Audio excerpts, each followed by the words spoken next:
Bismillahirrahmanirrahim.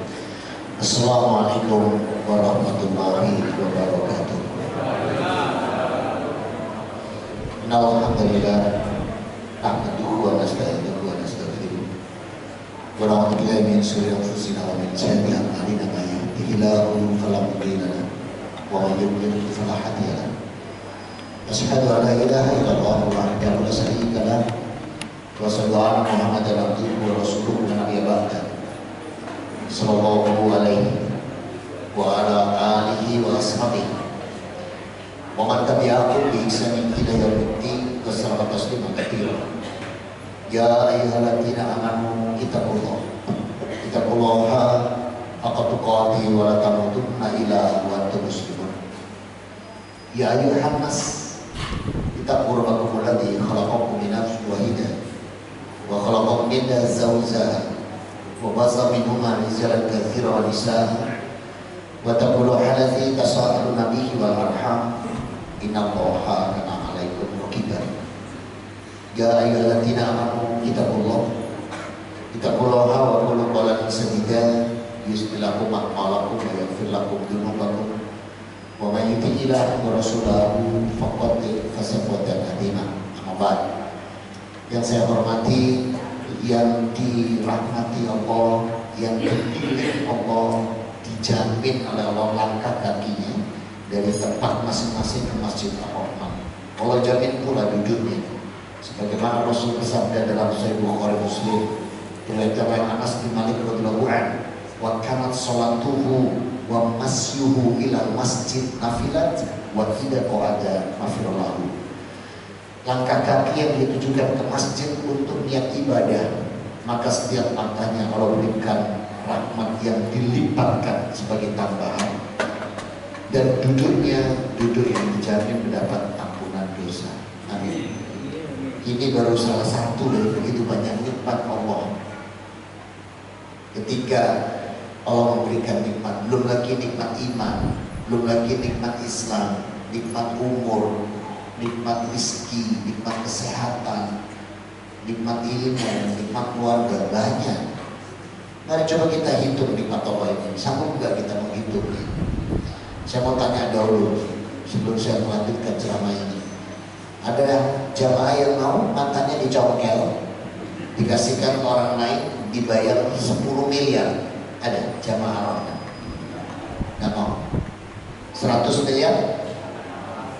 1 triliun, 10 triliun, sopo sekata dulu. Ada, jangan pikir ada. Negeri ini banyak orang kaya. Ternyata panjenengan mata ditukar sampai 10 triliun tadi tidak gubris. Berarti nikmat Allah nggak bisa dihitung betul. Ya ada tara. Itu baru mata. Kira-kira kalau kita nggak punya mata, masih bisa sampai Ar-Rahman nggak? Masih didorong, dituntut. Coba nikmat Allah lainnya. Kalau nggak punya jantung, bisa nyampe Ar-Rahman nggak? Kayaknya nyampe kuburan sekali.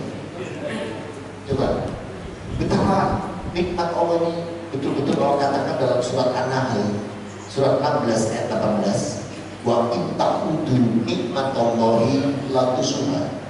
Dan apabila kalian tidak menghitung nikmat, tidak akan sanggup dalam menghitung. Tadi sudah kita informasikan dengan uang triliunan tidak ada artinya. Maka sebaik-baik kita itu cuma bersyukur. Karena justru dengan kita bersyukur nikmat ditambah. Dan janji Allah hak diletakkan dalam surat 14 Ibrahim ayat yang ke-7. Wa in ta'adzara rabbukum la in syakartum la azidannakum wa la in kafartum in adzabi lasyadid. Rabbuna wa ta'ala memaklumatkan barang siapa mensyukuri nikmatku, aku akan tambahkan nikmat-nikmat ini bagimu. Manakala kufur terhadap nikmatku, ada dosa. Semoga yang hadir petang hari ini dan segenap keluarganya di hadapan Allah menjadikan hamba yang abad dan sempurna. Amin. Salam dan salawat tercurahkan pada junjungan kita Nabi Muhammad SAW. Semoga kita pun juga mampu untuk optimal meneladani Rasul Muhammad SAW, terutama dalam 5 perkara. Kalau kita mampu meneladani 5 perkara ini, janji Allah luar biasa. Hidup kita dalam kecintaan Allah, dicintai Allah, dan nunggu di akhirat, dan nunggu di surga. Di dunia ini sudah dicintai Allah, dosa dan kesalahannya diampuni. Janji Allah ini diletakkan di Ali Imran 31. Qul in kuntum tuhibbunallaha fattabi'uni yuhibbukumullah wa yaghfir lakum dzunubakum wallahu ghafurur rahim. Muhammad, katakan, apabila mereka benar-benar mencintai aku Rabbnya, katakan pada hambaku, ikuti aku. Maka Rasul mengatakan fattabi'uni. Maka siapa mencontoh Rasul dalam 5 perkara ini? Cara beribadah, cara menjalankan syariat, cara menjaga ukhuwah, cara bermuamalah, dan cara berakhlakul karimah, yuhibbukumullah. Allah mencintai. Wa yaghfir lakum dzunubakum. Dosa dan kesalahan kita dihapus. Allah pakai kata cinta, cinta, gak main-main, bibu. Coba kita gambarkan cinta suami dan istri. Hakikatnya uang suami, uang siapa? Uang istri. Kalau uang istri, uang tersebut, uang terjalur katanya. Istri, maka kita. Maka hati-hati para suami, jangan gampang pakai uang istri. Karena dalam kaidah syar'i, uang suami, uang istri, uang istri. Jadi kalau ada bisnis menarik, bagus, tidak mengganggu jam kerja, tidak mengganggu kegiatan yang lain, butuh uang istri. Istri harus tegas, harus tanya ke suami, Mas, ini statusnya aku sudah mau sampai utang. Karena hakikatnya uang istri. Jadi tanyakan itu, penting, tidak main-main ini. Kaidah syar'i ini. Jadi kalau suami butuh uang istri, tanyakan, ini statusnya aku sudah mau sampai utang.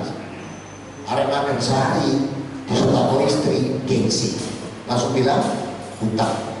Nah kalau sudah bilang utang, tegakkan Al-Baqarah 28 anak-anak kumpulkan, sampaikan, bapakmu utang, saksi dan tertulis.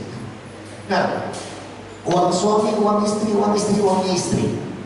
Satu pekan kemudian suami ditodong, oh iki lumuran loh.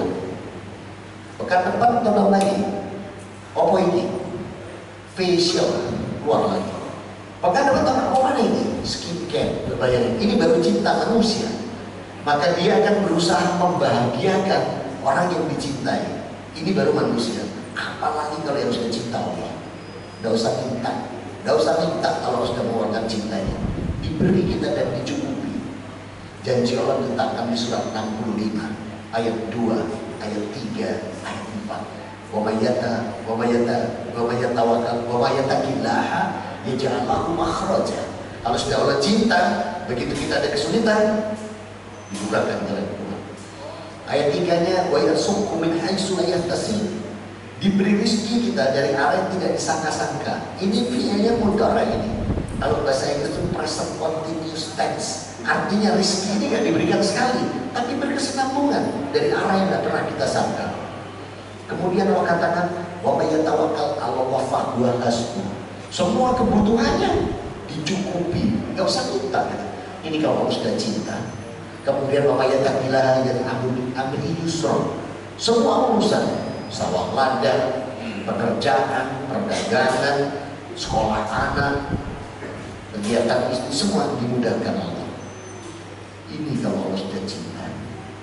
Bahkan di ayat yang kelimanya, wa may yatawakkal 'ala Allah min sayyi'atihi, dosa dan kesalahannya dihapus. Gimana ngaruhnya? Ikuti Rasulullah. Semoga yang hadir malam ini di Masjid Haram dan segenap keluarganya dijadikan Allah mampu optimal dalam melayani Rasulullah sehingga mencapai derajat hamba yang muttaqin, husnul khatimah, dan ahlul jannah. Amin. Selesai muqaddimah. Ini baru muqaddimah ini. Nah sekarang pembahasan kita hari ini tanggal berapa? Tanggal 14 nanti wedi. Tanggal 9 sudah maghrib.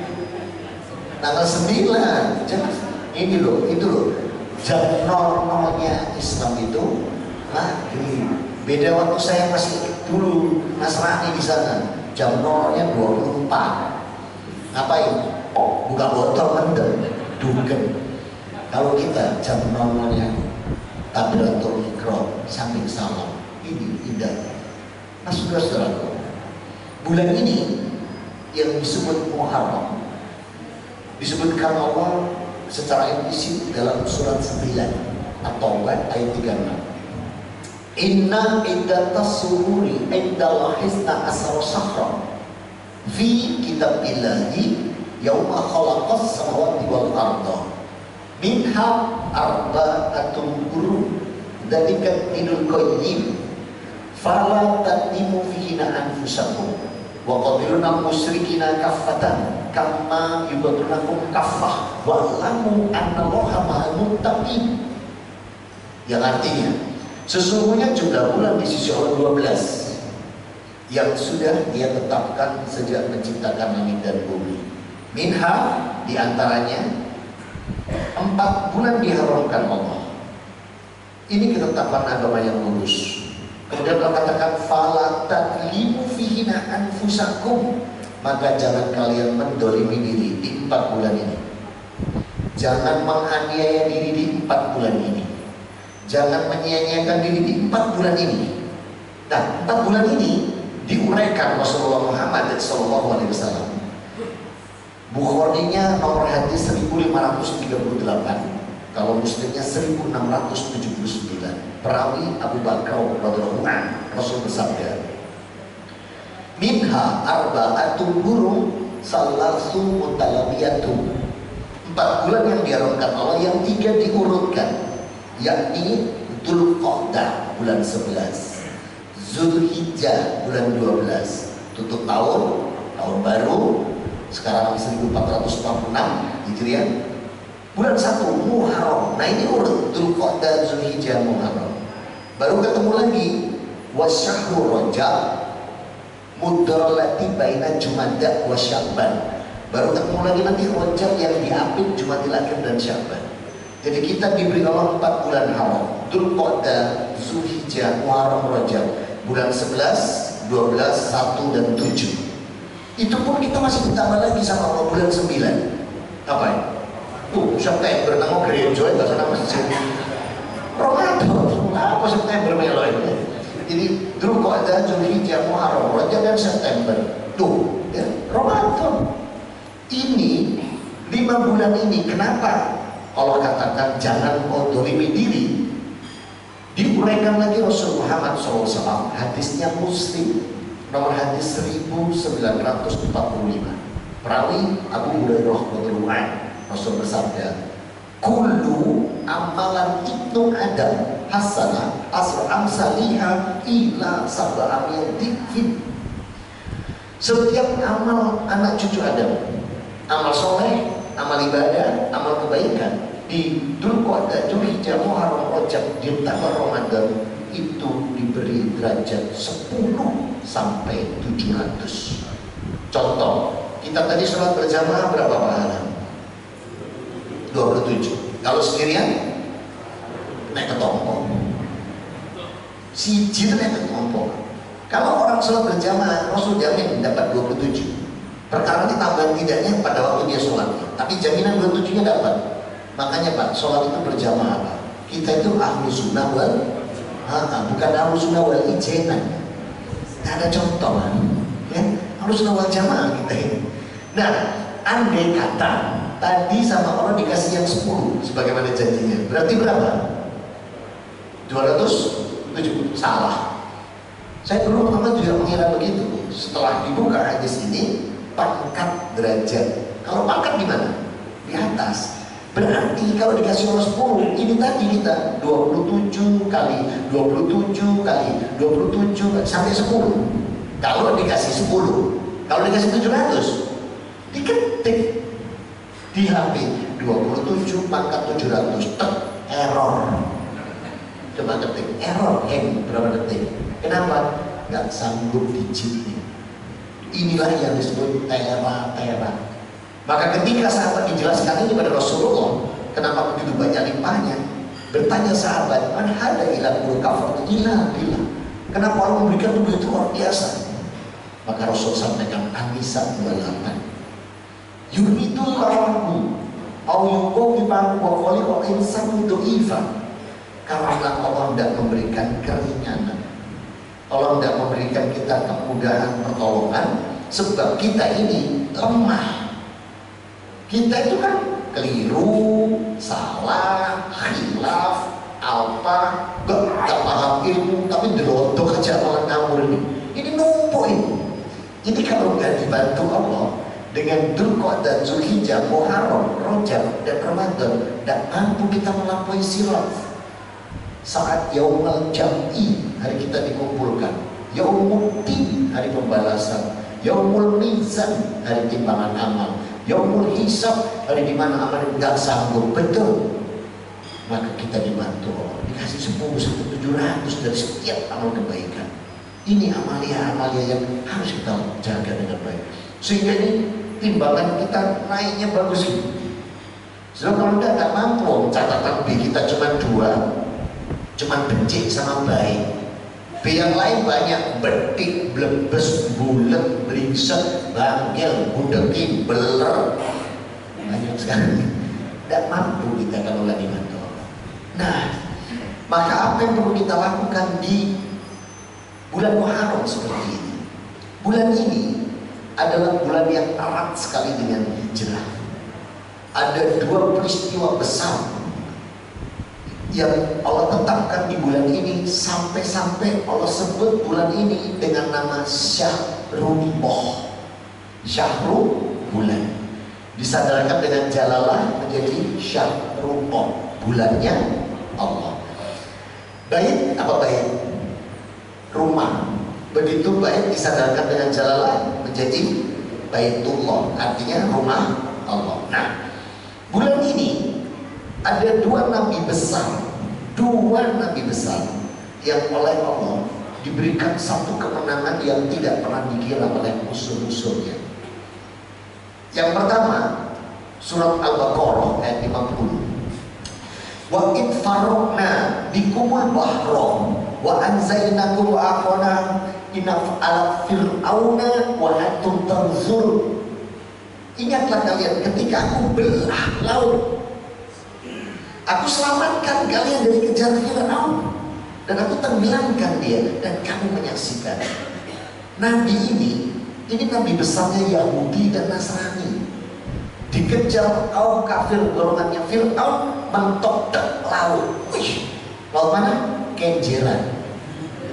Oh, laut merah. Aku khawatir pindah Nusantara ya. Sekarang sedikit-sedikit kan yang lagi in Nusantara ya. Gue pas pindah laut Kenjeran. Itu di laut merah. Maka saat itulah Allah tunjukkan ini kekuasaan. Begitu Fir'aun masuk, kita tenggelamkan. Peristiwa seperti ini terjadi lagi, tapi pada masa yang berbeda, pada nabi besar lagi. Kalau tadi nabi besarnya Yahudi Nasrani, kalau yang kedua ini nabi besar alam semesta. Siapa? Rasulullah Muhammad SAW. Ketika dikejar oleh kaum Quraisy, kaum kafir Quraisy, mentok tuh nggak ada jalan, sama seperti Nabi Musa, laut. Kalau beliau gunung apa? Bromo, oh Gunung Sur, Jabal Sur. Hitungan detik Allah siapkan gua Sur dengan sarang laba-labanya, dengan burung yang bersarang. Maka Allah bilang Syahrullah. Sehingga kalau kita ingin mendapatkan amal yang luar biasa, kembali ke surat 96, wa qatiluna musyrikina kafatan kama yuqatilukum kafah. Perangi itu segala bentuk kesyirikan, kemusyrikan. Karena kalau kita gak pakai Muharram, akibatnya yang keluar bulan ini bulan naas. Bulan ini ono Bathara Kala, mereka sebut dengan Suro. Mohon maaf, saya tidak boleh ngomong tok, tapi saya harus sebagai seorang pendakwah membuktikan. Saya pindah dari Surabaya ke Manyar Gresik sampai hari ini. Saya pindah tanggal 5 Muharram 1443. Itu pindah saya ke sana 3 tahun lalu. Begitu saya masuk di sana, tetangga bilang, "Bapak kok berani ya pindah-pindah Suro?" Saya jawab, "Saya nggak pakai Suro, saya pakai Muharram." Langsung diam.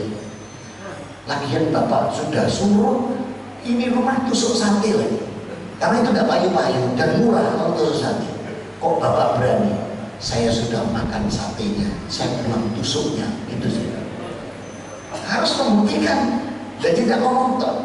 Nah, syirik musyrik semacam ini loh, ini yang paling dibenci oleh Allah. Dan ancaman orang tidak main-main untuk urusan ini diletakkan di An-Nisa 48. Innallaha la yaghfiru an yushraka bihi wa yaghfiru ma duna dzalika liman yasha wa man yusyrik billahi faqad iftara itsman adzima. Sungguh Allah tidak akan mengampuni dosa syirik musyrik menyekutukan Allah. Allah ampuni dosa selain syirik musyrik bagi yang dikehendaki. Dan syirik musyrik ini dosa paling besar.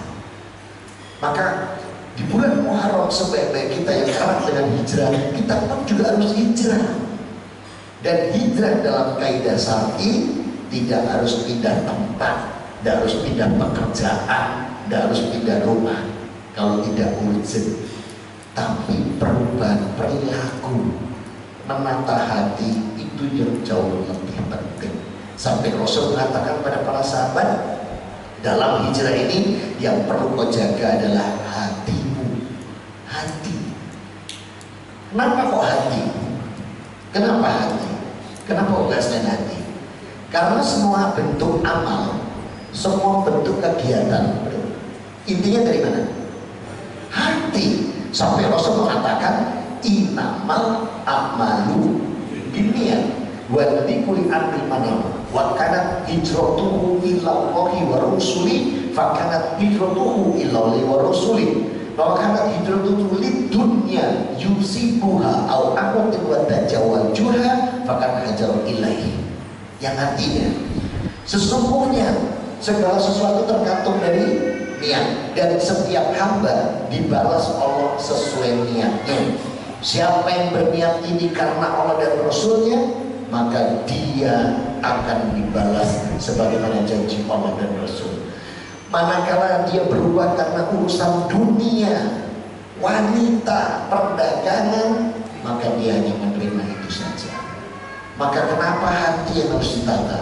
Nih, Rasul menjelaskannya, saat itu diturunkan Allah surat 22, 3 ayat bersamaan ketika Muharram ini, yakni surat 22 ayat 52, 53, 54. Kenapa hati yang paling penting?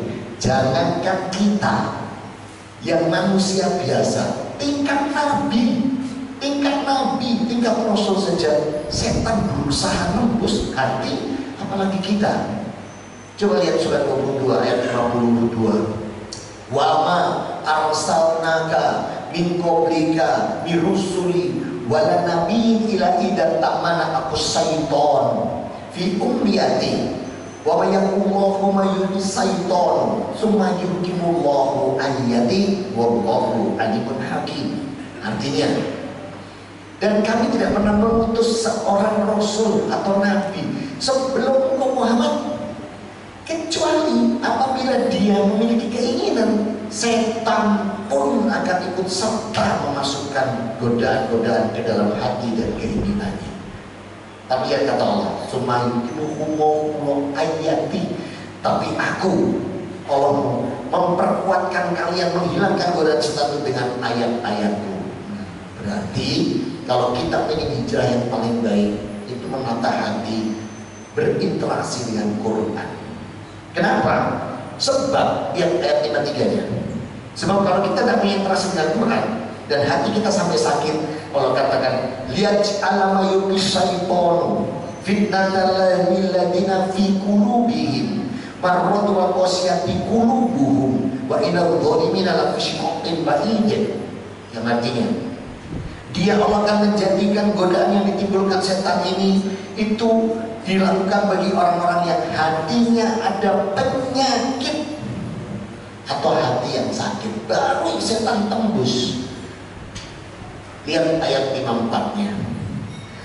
Wal ya'lamulladzina utul ilma annahul haqqu min rabbika fayu'minu bihi faqullahu qulubuhum wa innallaha lilladzina amanu ila siratal mustaqim. Namun kata Allah, agar orang-orang yang sudah diberi ilmu oleh Allah dalam Al-Quran ini meyakini kebenaran Al-Quran ini, maka hatinya akan aku tundukkan padaku, dan aku akan memberi dia petunjuk, dan aku akan meletakkan dia senantiasa di jalan yang lurus. Berarti hati ada tiga, saudara Rasul. Hati yang sehat, hati yang sakit, dan hati yang mati. Contoh hati yang mati yang seperti apa? Surat 7, 179. Ini sudah mati kalau ini. Laqad arna jahannama kana insin dan jin wal insin. Aku tempatkan neraka nanti banyak golongan jin dan manusia. Kenapa? Lahum qulubun la yafqahuna biha wa lahum a'yunun la yubsiruna biha wa lahum adanun la yasma'una biha. Karena mereka punya hati, gak dipakai untuk memahami tentang kekuasaan dan ayat Allah. Mereka punya mata, gak dipergunakan untuk melihat kekuasaan dan ayat-ayat Allah. Mereka punya telinga, gak dipakai untuk memahami ayat Allah. Ini sudah mati kalau sebenarnya. Nah, manusia itu kalau diberi Allah nikmat, diberi rizki, diberi berkah, diberi petunjuk, diberi hidayah, manusia membagi dirinya tiga. Saya ulang, bukan Allah yang bagi ya, tapi manusia. Jadi ketika Allah beri kita nikmat, rizki, berkah, hidayah, inayah, petunjuk, kita ini membagi diri tiga. Bukan Allah yang membagi, manusia itu sendiri. Dan ini Allah katakan di surat 35 ayat 32. Summa arrosna kita bastofaina min ibadina faminhum dhalimul nafsi wa minhum muqtasid wa minhum sabiqun bil khairat biiznillah dzalika huwal kabir. Yang artinya, maka apabila kitab ini aku berikan pada hambaku yang kamu pilih, terpilih manusia ini, mereka ada yang mendolimi diri, ada yang pertengahan, ada yang terbaik dan terdepan dalam dengan izin Allah.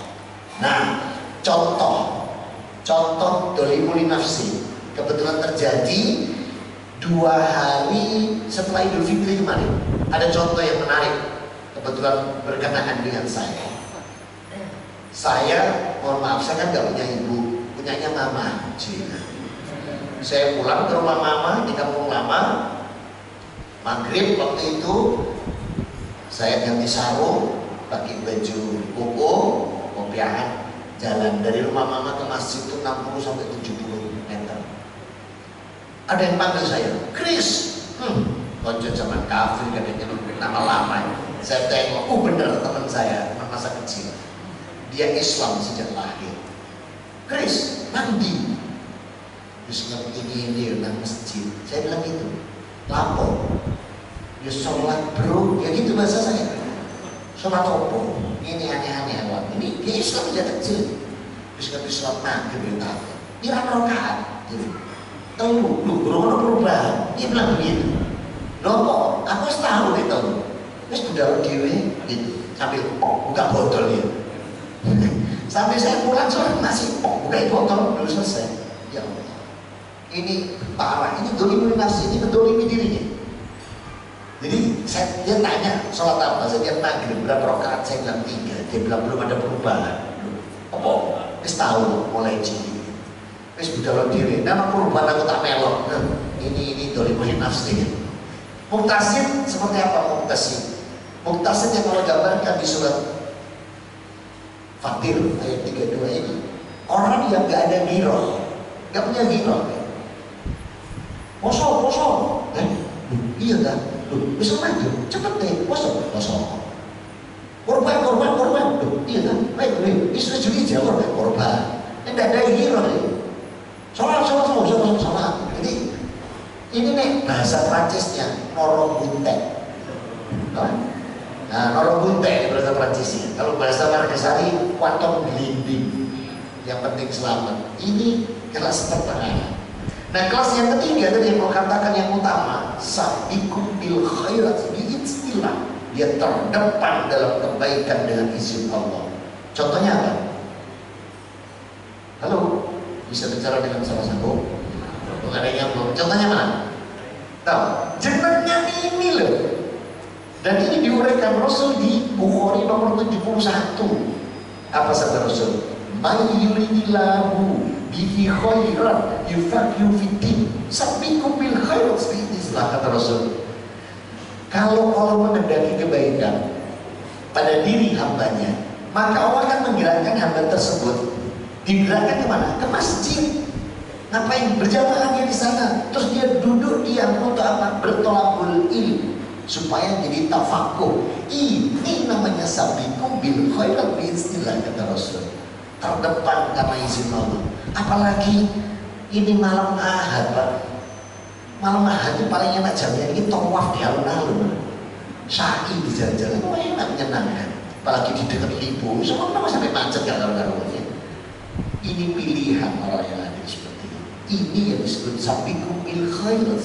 Jadi besok ke surga ini ketemu ini. Tidak mungkin ketemu kocok saya yang buka botolnya, tidak akan mungkin ketemu.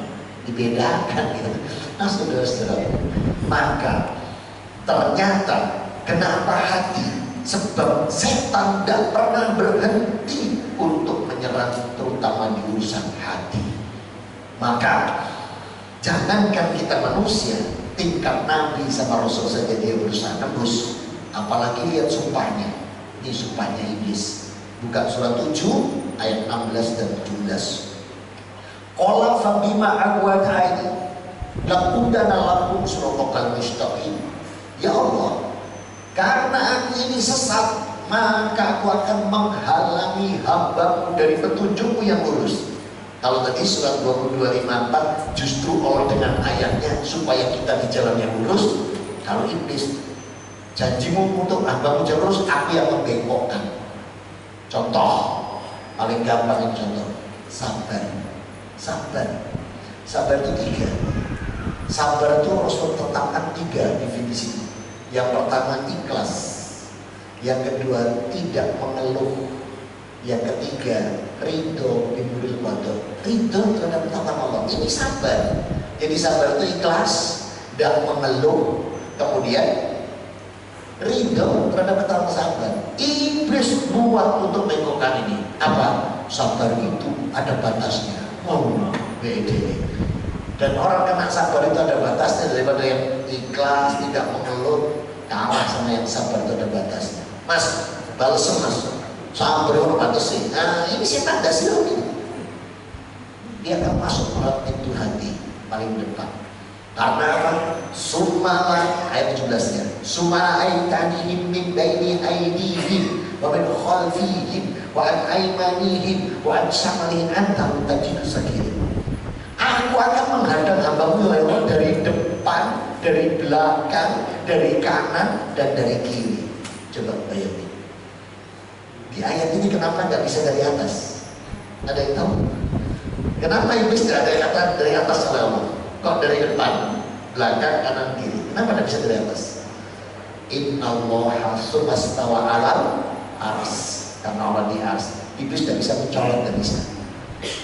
Sahabat tanya lagi, kenapa tidak bisa dari bawah? Ada yang tahu jawabannya? Maka takul adi ila sajadul abdi.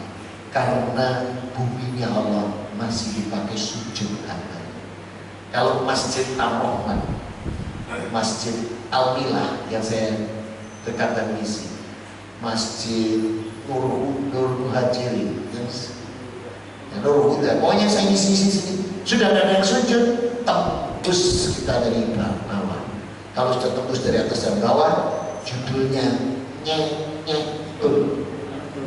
Itu berarti hambanya iblis dan dalam-dalamnya. Wassalam judulnya. Sahabat nanya, ya Rasulullah, ya ainanihim, apa sih depan itu ya Rasul? Depan itu apa? Rasul meletakkan tangannya di dada, nengakon hati. Maka iblis itu pertama kali yang diserang depan itu adalah hati, keinginan, nafsu. Makanya kalau sudah keinginannya sampai direbut oleh setan, setan bisa masuk. Dia akan berusaha menggagalkan segala cara untuk keinginannya. Gak bisa terlalu periode, anak itu dibawa. Oh ini contoh deh, kayaknya. Jadi ya seperti itu. Ini kinerjanya setan yang begitu itu. Keinginannya akan diwujudkan walaupun harus menggagalkan segala cara. Kalau yang buat rusak dunia ini dia. setan ini. Setan, orangnya nggak salah. Setan ini hebat. Mampu. Itu depan. Belakang. Apa belakang? Ketika Rasul ditanya para sahabat. Pertemanan, kelompok, grup, golongan. Setan akan masuk lewat pertemanan. Makanya sampai Rasul mengeluarkan hadis, bergaullah kamu dengan penjual minyak wangi, jangan bergaul dengan pandai besi. Itu sampai digambarkan Rasul. Kenapa? Kalau kamu dengan penjual minyak wangi, kamu katut baumu wangi. Kalau ini mambumu sakit, karena setan juga masuk lewat grup, lewat kelompok pertemanan. Makanya di grup WA ya Allah setan ini kadang. Dan tolong para admin, halo para admin WA, kalau kamu setan di dalam grup, banyak setan teman hari ini, jangan ditendang, jangan ditendang, jangan dibuang, jangan dijauhi, tapi justru dijapri, japri lo ya, pribadi, jangan di grup besar, nanti setannya godol di grup besar. Ini kan yang kerja dia setan, ya kena hati dia. Nah, maka kalau nemui seperti itu, Allah ingatkan kita untuk menegakkan surat 12 Yusuf ayat 108. Kul hadhihi sabili ad'u ilallah ala basiratin anna wa man ittaba'ani wa subhanallah wa ma ana minal musyrikin. Ini yang harus kita lakukan. Kalau ada teman kita hatinya sedang sakit oleh karena serangan iblis dan bala tentaranya, mas, iki lho mas, jalan yang benar dari Allah ini sampai ini keliru sama. Rasulullah dan semua pengikutnya, aku dan semua pengikutku dalam ayat ini mengajak kalian pada hujah yang benar yang nyata. Jadi tolong admin jangan dikik, jangan dijauhi, dimusuhi, supaya dia sembuh dari sakit hatinya. Karena hatinya itu penyakit. Allah tadi bilang mengizinkan kulbi saitanu min qulubuhum. Allah akan membiarkan setan untuk menyerang hatinya. Makanya sembuhkan, jangan dibiarkan. Nah, pintu kanan, apa pintu kanan?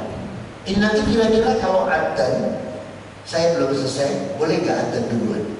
Tapi kita nggak sholat, soalnya untuk dikit. No, boleh nggak? Kita nggak boleh, nggak masalah. Mau ya?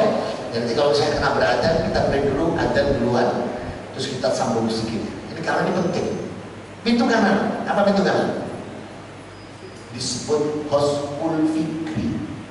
Iblis akan memasukkan melalui perangkat akidah, peran-peran pemahaman. Di negeri kita contoh yang paling bahaya saat ini, dan ini tidak pernah berhenti, apa? Semua agama sama. Katik saya ngomong menteri desa, semua agama sama. Pak, saya bilang, nek semua agama sama, aku gak pindah bro. Kenapa saya pindah? Karena tidak sama. Dan kalau sama untuk apa saya pindah? Gimana samanya? Paling sama-sama tidak boleh membunuh, sama-sama tidak boleh mencuri, sama-sama tidak boleh berzina, sama-sama tidak boleh berdusta, tidak boleh, paling itu samanya. Tapi cara ibadah mana sama? Ada yang pakai binting pak, dibakar pakai peluru, tuk cek mesti jempol ada. Ada yang pakai kembang setaman, jajan sepasar, duit receh, ditaruh malah kadang dibuang di perempatan. Mana sama? Saya dulu pakai gitar, taruh nyanyi-nyanyi, oh Tuhan Yesus di Jogja. Oh, di Jogja apa di Jogja? Nah inilah bedanya Pak, inilah bedanya. Kalau Injil itu Isa yang asli. Injil itu Isa. Maka Isa ini orang Palestina. Tapi kalau dia dirubah Bible sama Arek Cinoyo, oh bukan, itu pabrik roti Paulus, dirubah sama dia jadi Yesus. Terus dia nulis, kalau Yesus ini orang Jawa Tengah. Jadi kalau Isa Palestina, kalau Yesus Jawa Tengah. Karena dia nulisnya selalu ini, Yesus anak kudus. Kamu anak mana mas? Ini yang nah saudara-saudaraku, maka mana sama? Tidak sama. Kalau sama saya tidak pindah. Terus yang diibadati kita la ilaha illallah. Yang sama tadi Tuhanku ada 5. Lupa-lupa warnanya. Hijau kuning, kelabu, merah muda dan biru. Mungkin berdosa itu masih ada 4. Saya dulu malah Tuhannya terimbang sebelum Islam. Ajak kopi gula dan susu. Jadi satu. Ya, coba. Gimana sama? Ini usul fikri. Yang lebih bahaya lagi, pintu kiri. Apa ini? Suami, istri, anak. Ini bisa juga saling bunuh-membunuh. Apalagi harus dari iblis ini urusan faraid, waris. Oh, itu bisa saling bunuh-membunuh. Kalau sudah dikuasai iblis dan pakai nono, nanti kita kabeh. Ini terjadi. Bukan suatu norma. Maka disinilah ketika kita melampaui tahun baru yang perlu ditata itu hati dulu. Sebab setiap amal kita, setiap perbuatan kita terkuncinya dari hati tadi. Sebagaimana Rasul katakan dalam hadis Bukhari nomor 1. Hadis nomor 1 lagi, Bukhari nomor 1 itu innamal amalu binniyat. Jadi hati yang perlu ditata. Karena semua bentuk amal kita, perbuatan ibadah itu kunci dari hati. Nah sehingga Allah tadi katakan yukumullahu ayatih, dan aku janjikan ayat ini akan memperkuatkan kamu dari serangan iblis dan bala tentara. Apalagi Allah janjikan lagi, buka surat 10 ayat 57.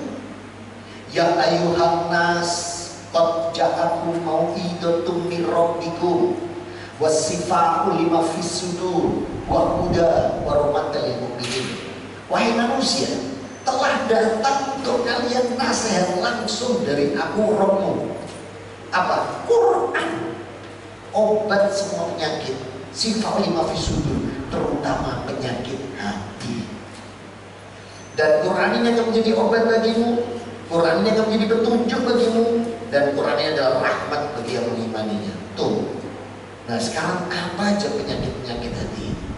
Penyakit hati ini yang paling bahaya ada 8.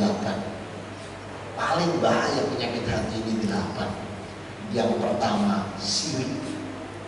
Kalau sudah sirik, ini yang besar yang Tuhanku ada 5. Terus ada 3 Kiai Selamat itu juga masuk. Tahu Kiai Selamat? Kebun Kraton. Itu kemarin dikeluarkan kemarin satu sudah. Itu kalau sudah dikeluarkan, Pak, teletoknya itu teletok ditunggu. Itu kalau melek jadi rebutan. Teletoknya diambil taruh di sawah, diyakini sawahnya subur. Ditaruh di perikanan makmur sampai sebegitu. Ini yang kena ancaman Anisa 48 tadi. Innallaha la yaghfiru ayyushraka bihi. Tidak akan diampuni kecuali bertobat ya, kecuali bertobat. Dan bertobat baru diampuni. Tapi kalau dia tidak pernah tobat sampai wafat, tidak akan menjadi penghuni surga. Kemudian syirik besar semacam itu musyrik. Yang kecil-kecil ini yang bahaya lagi. Apa yang kecil? Contoh obat ini bahaya. Misal datang ke rumah teman, sirahku ngeluh, kowe gak duwe obat kepala, ono iki kios kadon. Terus dia bilang, aku nek gak bodrek, gak waras. Astaga, aku nek gak bodrek, gak waras. Ini sirik. Penyembuh penyakit siapa? Kalau mau ilah sufa'utan, Allah itu penyembuh, bukan bodrek. Nah ini kalau sudah kena begini hati-hati. Datang lagi ke sana, ono obat silaku ngaku ganti, mosok gak 12, ya dia ono obat panu, kita tahu gini, ngawur kali ini. Artinya ikhtiar juga sebenarnya ilmu. Nah maka disinilah jangan sampai kita sirik kecil numpuk. Kemusyrikan. Manuk dares, tahu manuk dares? Sopo kate mati, gak mati. Terus gitu, kira-kira sopo sing ate dijopo, ada mati. Mendahului semua itu urusan ini kehebat Allah. Ini terjadi masalah Surabaya, kota ini masih ada begitu. Tekek dihitung, tekek untung, tekek rugi, tekek untung, tekek bukan ditutup orang tekek kira ya Allah. Ini sudah, ini yang paling dibenci, numpuk itu. Yang ketiga, riya. Riya ini contoh paling gampang infak. Nah ini infak, contoh paling gampang. Kalau uangnya 100, tak pilih Senin, golongan nggak cukup, besok berdua, jadi nggak 100. Padahal Rasul pesan hadisnya, man anfiku khairu khina ila man yusra. Kalau kamu infak yang terbaik karena tutup dengan yang kiri. Nah, Jumatan kalau infak lewat ditutup, tapi bukan karena hadis kan. Sebab kalau dibuka, padahal sebenarnya pesannya yang terbaik itu loh. Untuk saya pun 1-3 tahun ini ria, ini juga numpuk-numpuk. Yang keempat, ujub. Ujub ini dia apa? Ujub itu dirinya diunggulkan, orang lain dijatuhkan. Ada, jangan kemana-mana. Yang satu, ada dulu. Inna sholata kanat alal mu'minina kitaban mawquta. Waktu sholat itu sudah ditentukan Allah, jangan ditunda. Ada dulu. Sholatnya nggak apa-apa kita tunda. Rasul pun demikian dengan para sahabat. Silakan, jangan kemana-mana setelah yang selesai.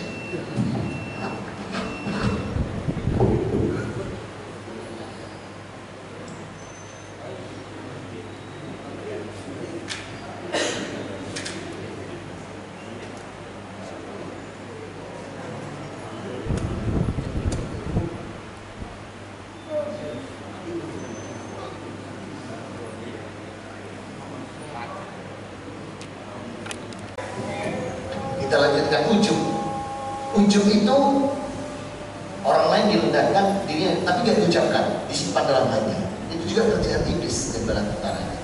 Dia mengatakan bahwa misalnya lihat orang 5.000, infak 5.000, akeh aku 20, ikut syukur 5.000, bukan orang yang 2.000 yang dimasukkan. Jadi orang lain direndahkan, dia ditinggikan. Yang ke-5, sum'ah. Zum'ah ini adalah kebaikan yang diceritakan semua. Misalnya contoh, Mas sampai kemarin nolong arek Magarsari, oh terus biro, arek Taman Pinang tak tolong, Pondok Mutiara tak tolong, semua diceritakan Pak. Ini Zum'ah. Hati-hati. Yang ke-7, dengki. Ini penyakit-penyakit ini Pak. Ini tidak bisa lihat orang lain sukses. Tetangganya punya motor baru meriah, tetangganya datang lagi ada kulkas diturunkan 6 pintu, ada kulkas 6 pintu, langsung greges ya. Ini kalau sudah dengki keluarnya apa? Iri dan hasad. 7, 8. Ini akhirnya apa? Semua ujung penyakit hatinya apa? Ujungnya apa? Sombong. Terus pertama kali yang menggelar sombong di muka bumi itu, bukan di muka bumi, di alam semesta. Siapa? Iblis. Jadi kalau katakan di Al-Baqarah 34, wa ikuna lil malaikat sujudu li adama fasajadu ila iblis. Kalau bilang apa? Aba wastakbara. Ketika aku ingatlah, ketika aku peringatkan untuk perintahkan malaikat sujud kepada Adam, sujud kecuali iblis. Kemudian iblis menolak dan menyombongkan diri. Jadi pertama kali yang buat kata sombong iblis. Makanya semua penyakit hati itu ujungnya sombong, riya, sum'ah, itu semua sombong. Dan sombong tempatnya mana? Neraka. Dalam surat 16 An-Nahl di ayat ke-29 sudah Allah tetapkan tentang kesombongan itu adalah neraka dengan kalimat fakulu abwaba jahannam khalidina fiha falabisa mas'al mutakabbirin. Maka masukilah kamu pintu neraka dan kamu kekal di dalamnya. Itu tempat seburuk orang yang menyombongkan diri. Mendengar seperti ini, sahabat langsung greweli. Ya Rasul, ini baju saya ini ada besinya, pakai kawat-kawat. Apakah saya sombong? Rasul belum jawab. Sahabat lain nanya lagi, terompah saya bagus, mahal, apa sombong? Belum dijawab, tanya lagi yang satunya sahabat. Hadisnya sahih di Bukhari Muslim. Perawi Abu Sa'id Al-Khudri. Kemudian sahabat lagi, kuda kami mahal Rasul, besar-besar, apakah kami sombong? Qal, Rasul menjawab, inna allaha jamil wa yuhibbul jamal. Allah itu zat yang indah dan Allah menyukai keindahan. Kemudian sahabat penasaran tanya, ya Rasulullah, ma khobru? Kalau begitu apa itu sombong ya Rasul? Qal, Rasul mengatakan al-khobru batarul haqq wal qamtunas. Sombong itu kalau sudah menolak kebenaran dari Allah dan meremehkan manusia, itu sombong. Bajunya sahabat kalau tidak ada besinya, Tidak ada serat-serat kawatnya. Misalnya beli kaos swan di perempatan jalan, itu kena pedangnya musuh, brodol khususnya sahabat. Itu kalau terompanya pakai sandal swaru, jepit. Begitu turun dari kuda, tepat dan jepitnya. Makanya mahal. Kudanya pun mahal, pedangnya berat, baju besi berat. Ini kalau beli kuda di pasar larangan, begitu ditumpahin beletrek jalan. Maka tadi Allah Rasul bilang, Inna Allah jamil wa yuhibbul jamal. Oleh itu zat yang indah dan biasa. Jadi kalau ada jamaah Ar-Rahman pakai sepatu atau sandal 5 juta, jangan pernah bilang, sombongnya 5 juta. Enggak, itu tandanya duit. Mereka duit guys, makanya sombong itu cuma 2, menolak kebenaran yang datang dari Allah dan meremehkan manusia. Makanya kenapa, mohon maaf, saya harus ngomong apa adanya, Yahudi dan Nasrani itu kenapa dimasukkan neraka? Innal ladzina kafaru min ahli kitab wal musyrikin fi nari jahannam khalidina fiha ulaika hum syarrul bariyah. Diletakkan di surat 98 ayat 6. Karena apa? 2 kaum ini punya 2 ini. Pertama batarul haq, proses penyembelihan Nabi Ismail diganti Ishak. Kebenaran dari Allah dirubah-rubah. Nabi Isa dijadikan anak Tuhan. Kemudian Yahudi kepada orang Islam kita dibilang anjing. Nasrani kepada orang Islam kita dibilang wedus. Karena jenengan sama saya dikatakan domba-domba yang sesat. Padahal si sesat sombong. Makanya Pak, hati-hati. Sebab Rasul mengingatkan lagi gara-gara ayat ini dengan kalimat la yakul jannah mangkana fi qalbihi misqalu dzarratin min kibr. Muslim 2654. Tidak akan orang masuk surga kalau dalam hatinya ada sombong sebesar biji sawi. La yakul jannah mangkana fi qalbihi misqalu dzarratin min kibr.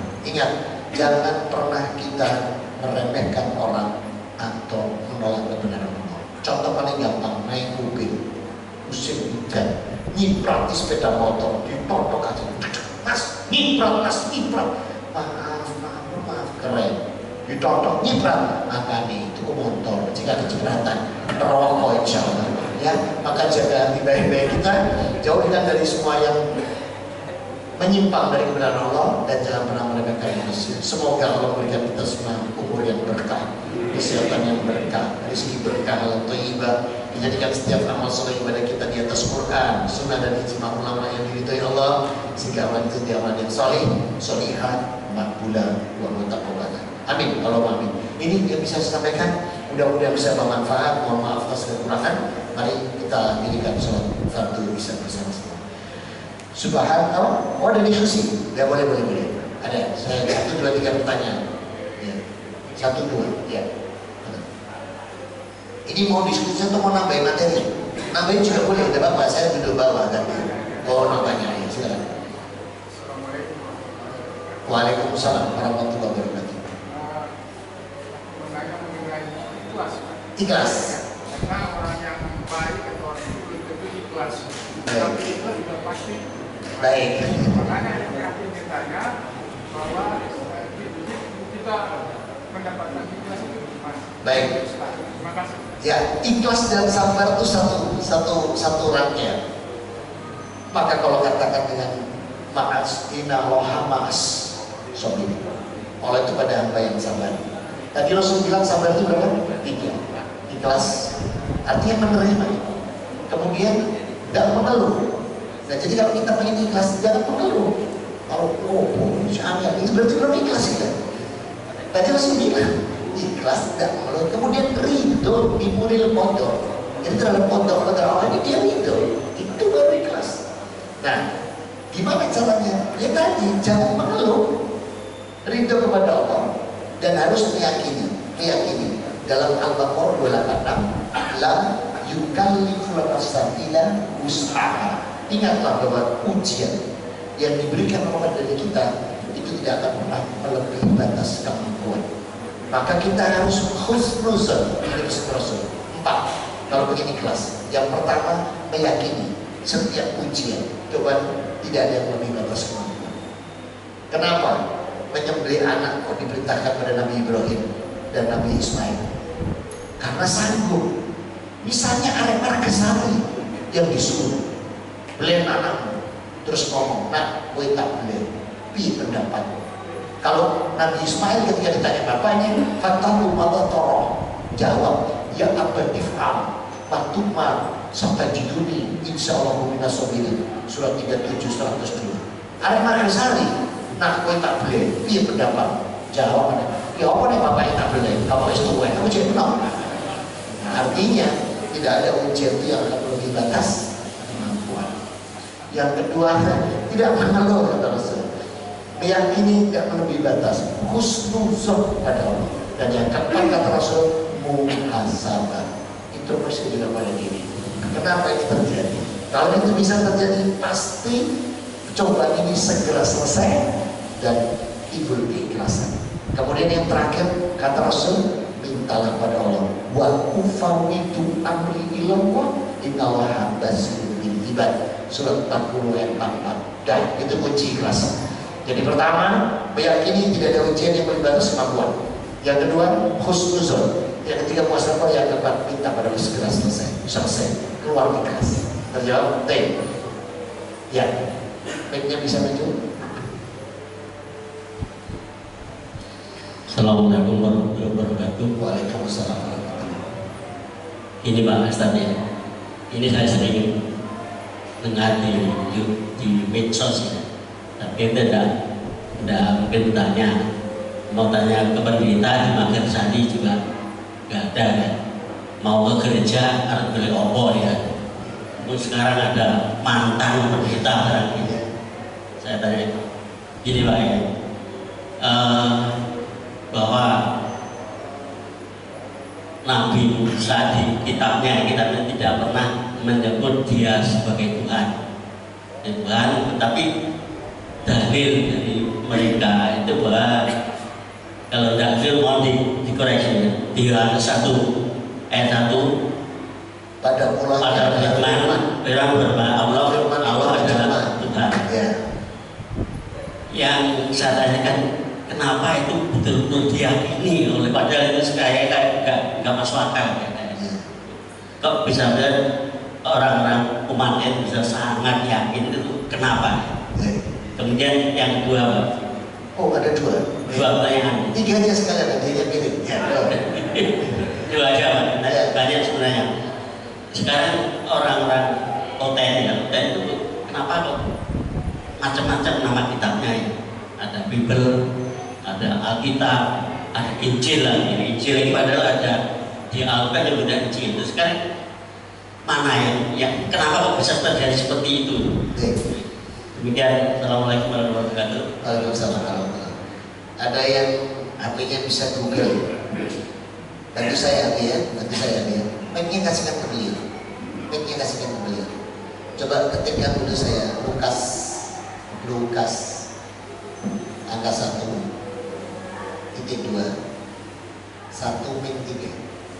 Jadi Lukas spasi angka 1 terus ada titik 2 angka 1 min 3. Berarti artinya Lukas pasal 1 ayat 1 sampai 3. Coba bacakan saya biar terjawab pertanyaan beliau. Kenapa mereka begitu kuat, begitu yakin ya?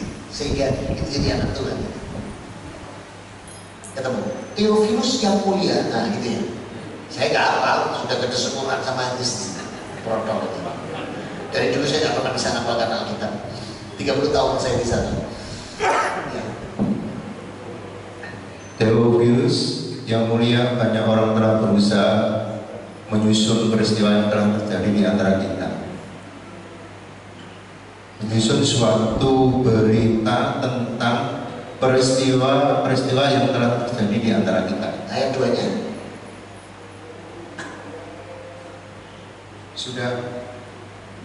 sudah ada banyak orang berusaha menyusun sebuah catatan tentang peristiwa yang telah terjadi di tengah-tengah kita. Yang apa? Saksi mata itu nggak ada, dan saksi mata nggak ada di sini. Siapa yang? Lukas. Nah, pada kita terus seperti yang disampaikan pada kita yang dari semula saksi mata, kemudian dan pelayan firman. Ya, kemudian ayat 3-nya.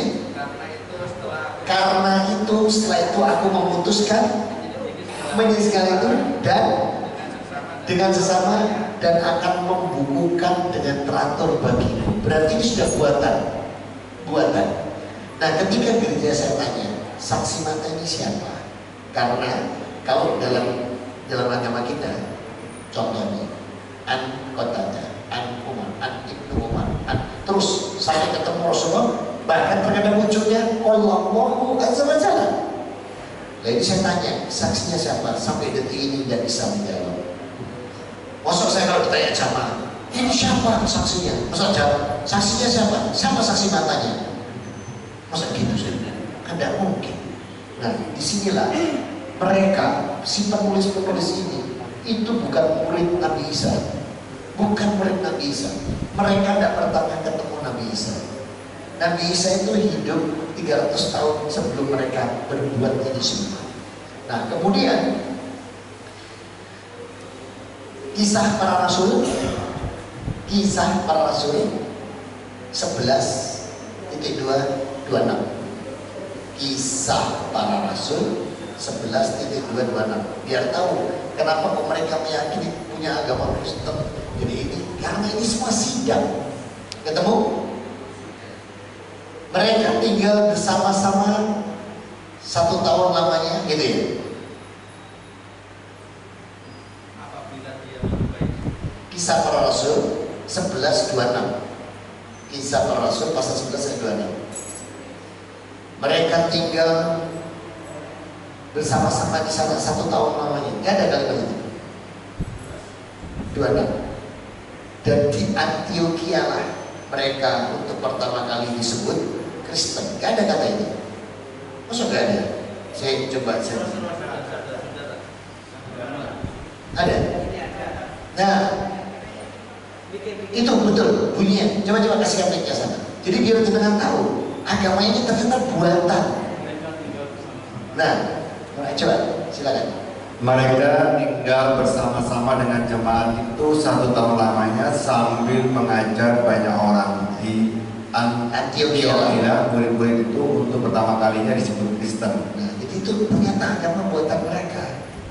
Nah, karena terus memudahkan mereka, syariat puasa dihapus, syariat kurban dihapus, mau dihapus, dibuatkan cerita, pokoknya percaya sing jetaplang ini aman. Pindah rono eman, ibadahnya cuma sepekan 1 hari, itu pun sambil nyanyi-nyanyi. Nah, kita itu sehari yang 5. Nah, kemudian semacam ini yang membuat mereka itu lebih memilih. Dan itu bisikan siapa? Nah, yang kita bahas ini tadi, makanya Pak, kemarin ada teman saya sudah mau masuk Islam, kok masih tertunda? Gara-garanya ngomong gini ke saya, Chris, aku ini tertarik di Islam saya. Tapi kenapa setiap kali ketemu orang Islam, aja dibudur. Aku gak tahu dibudur. Terus saya bilang, saya dulu sebelum Islam juga gak pernah digoda. Loh kan, kamu aja membenarkan. Iya, gak pernah benar. Soalnya bodoh di setan kagak. Nah, orang Islam gak beriman, makanya dibudur. Omonganmu gak enak, terus langsung gitu. Kalau kisah ini gak ada model-modelnya apa ini. Jadi begitu Abi. Jadi itu semua buatan. Dan dengan buatan dan karangan yang luar biasa itulah, dengan propaganda yang sangat luar biasa, apalagi masuknya lewat kekaisaran Romawi yang memiliki kekuasaan modelnya di negeri Wakanda dan Syria. Akhirnya semua katut itu.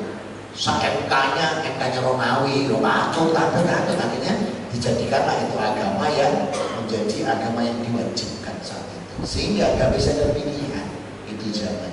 Sehingga mereka begitu yakinnya, dibawa keluar, diomong, ini kamu ini sempurna sana itu terjadi. Baik, cukup ya? Satu lagi. Baik.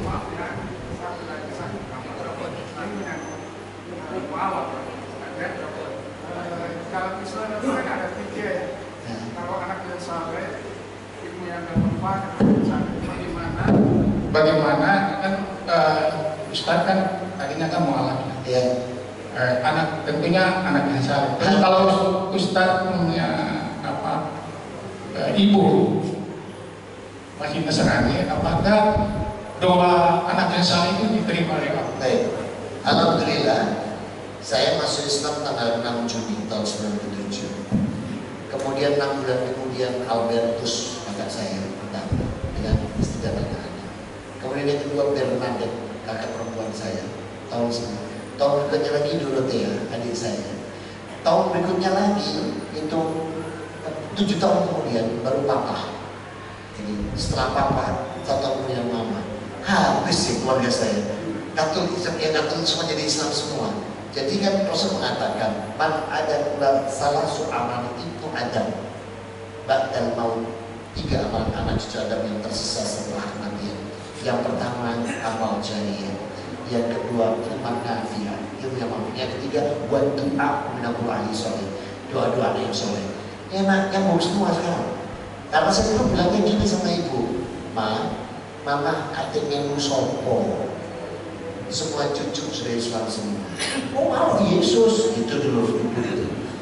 Paling yang doakan teman gereja cuma 2 pekan selesai. Kalau kami sampai mama meninggal pun kami semua tetap mendoakan. Terus akhirnya Yesus aku belum pindah. Tapi kayak papamu. Papa itu saya Islamkan tanggal 8 Juni. Tanggal 8 saya Islamkan, tanggal 12 wafat. Makanya mama bilang, aku yang belum kayak papamu kurang tolong minum. Loh, yang biasa diarani mas saya bilang. Sampai saudara saya bilang, bujuk orang Inggris, dibujuk ya ngomong, mak, sisuk harus itu nyambur kayak itu. Kok gak Islam, kok gak mati-mati ya. Ini sekarang dia 90 tahun, 90 tahun, masih sholat. Tapi puasa sudah saya lawan. Terus ketika kemarin saya lawan, gak usah puasa. Loh, pokoknya jadi kudu puasa. Enggak, nah, kalau itu ada namanya fidyah. Nah, kok ngomong ini, nah kok kabian-bian tuh, terus kayak udah berjalan. Cuma begini Abi, Allah mengatakan begini, surat 44 pada 60. Wa ufawwidu amri ila Allah, innallaha basirun bil ibad. Kamu kalau ada masalah serahkan pada aku, nanti aku yang mengatur. Itu kata Allah. 44. Kemudian 60-nya, wa qul qul astajib lakum. Minta apa? Bisa aku beri. Kita itu dalam mendoakan segala sesuatu dan janji Allah doa anak soleh itu nanti dihubungkan lagi dengan surat 48. Lihat kalimatnya. Innallaha la yaghfiru an yushraka bihi wa yaghfiru ma duna dzalika liman yasha. Wa may yushrik faqad ithman adzima. Allah tidak akan mengampuni dosa syirik musyrik utama. Tapi Allah ampuni semua dosa selain itu. Ada kalimat bagi siapa yang dikehendaki. Berarti Allah itu masih membuka itu kesempatan. Artinya bersini khusnuzan pada Allah. Kalau itu anak itu benar-benar soleh, bisa saja menyelamatkan orang tua, ya khusnuzan saja. Tapi doa yang terbaik saat orang tua kita beda akidah dengan kita, doa yang terbaik adalah meminta kepada Allah dibukakan itu hatinya untuk mendapat hidayah. Karena setan kan ada di antara mereka itu. Nah, itu yang dulu saya minta setiap hari. Saya suruh ke ponakan-ponakan, saya suruh ke kakak dan adik, mintakan selalu pada Allah setiap kali salat kalian selesai sholat, papa dan mama dibukakan pintu hatinya untuk menerima kebenaran Islam. Alhamdulillah dikabulkan. Ya, cukup ya. Jenengan ulama kesal, aku mulai banyak bersihlah. Ayo kita tutup dengan doa kafaratul majelis. Subhanallahumma wa bihamdika asyhadu an la ilaha illa anta astaghfiruka wa atubu ilaik. Alhamdulillahirabbil alamin wa bikum. Wassalamualaikum warahmatullahi wabarakatuh.